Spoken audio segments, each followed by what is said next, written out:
Hey everyone, it's Amina and welcome back to my channel.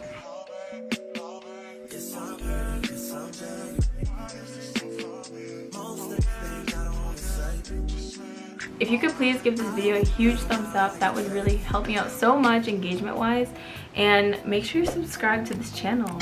There's a lot of great content on here and you're gonna want to get notified every time I do post something, because I'm back to being inspired. I'm back to being on YouTube consistently, and I also just want to apologize for being missing for most of 2024.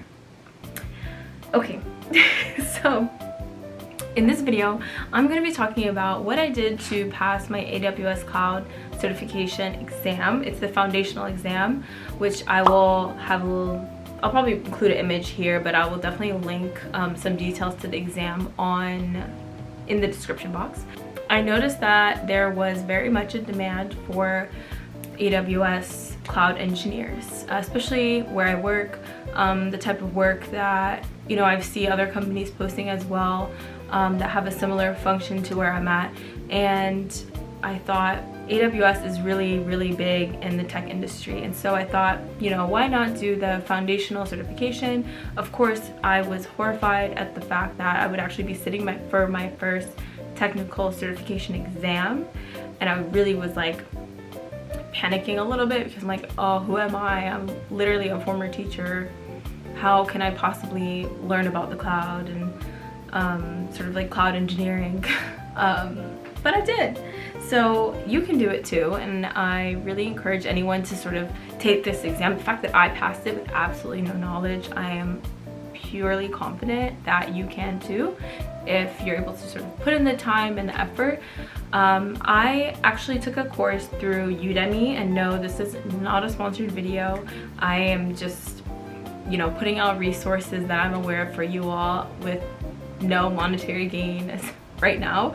So yeah, I subscribed for a course on Udemy, and I also going to link that in the description box, and it was a self-paced online class. So I sort of took a look at my schedule, because at this period of time, I was working 9 to 5, and I had other commitments after work as well. So I decided that the best time, and probably the only time where I would be undisturbed, is early in the morning.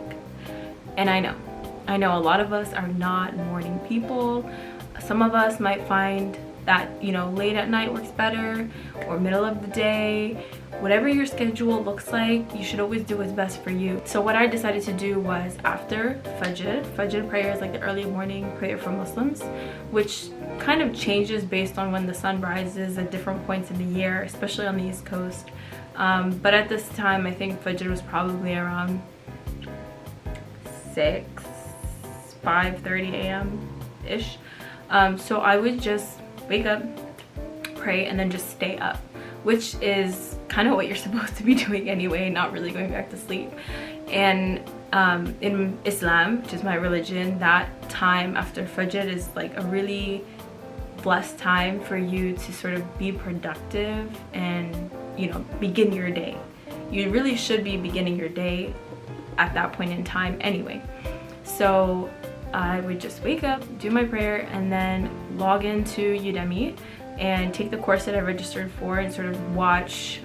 It's broken up, I think it was broken up into 22 different chapters, and I would set a target for myself. So each morning I would try to complete and take notes for at least one chapter. If it was very long, if it was very short, I would try to do at least 3. So starting out, they're pretty short chapters, and you can get through them pretty quickly.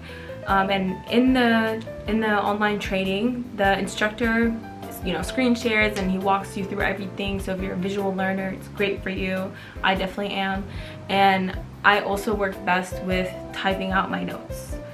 I don't know why, but I've been this way since high school, and ever since I discovered this method of studying in high school, for me, I've always done really well academically, alhamdulillah. So what I would do is I would take notes on Word. So I'd like split my screen.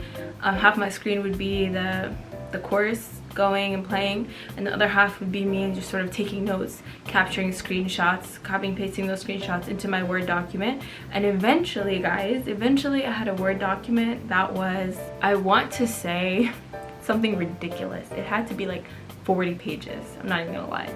But this was like all 22 chapters, every bullet point that the instructor went through, several images, right? Because, you know, images take up a lot of space on a Word doc. And then when I finished the course, which took me about a month, I did this for 5 weeks consistently. And then I actually printed my study guide, I think a week before the exam. So I made sure I wanted to give myself a week to really go from beginning to end, over and over and over, to make sure I understood the material. So I printed my study guide in color at my local Office Depot. I think they do same day printing if you're all interested in printing there as well. And I asked them to bind it for me just to make everything neat and organized so I'm not losing page 17, you know what I mean?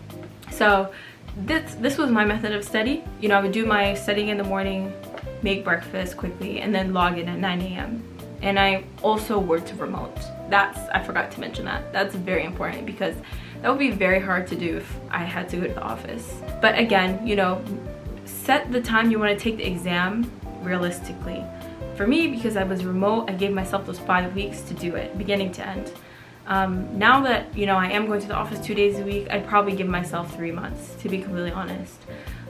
Because I'm also in grad school, you know, I've kind of put a pause on certifications because a lot is going on right now. But, you know, soon, hopefully, you know, during my summer breaks or winter breaks, I'll be able to get back on it.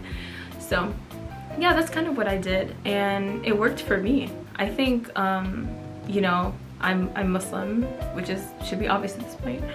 I think the fact that I did study so early in the morning, and the fact that for me, you know, it is a very blessed time, it's a sacred time, everything is quiet, nobody's disturbing me, no one's bothering me, I was able to pass my exam. I think the biggest piece of advice is just prioritize yourself. If you really want to sort of be heads down, try to limit your distractions. And I also just really want to emphasize how much of a beginner I was. Like, I literally knew nothing about AWS at all, and I did it. So I hope that this video speaks to you and motivates you and inspires you to be able to, you know, sit for that exam that you've been putting off, that you feel like maybe you're not good enough to take, because you definitely are. And, you know, I wish you all the best of luck. If you've made it to the end of this video, I'm actually considering putting my study guide online for you all to access. And this study guide, this study guide, guys, this study guide is top tier. Like, I don't play with my study guides. I built that thing out for a month. It is like rock solid. I've been sharing it with all my friends and coworkers. But let me know if you all are interested in taking the AWS Cloud Practitioner exam. And if you are, let me know if you want my study guide, if I should post it. Yeah, that's all I really had. So I hope you guys really like this video. Please, again, give this a huge thumbs up because it helps out my engagement so much. And make sure you subscribe. And I will see you in my next video. Bye.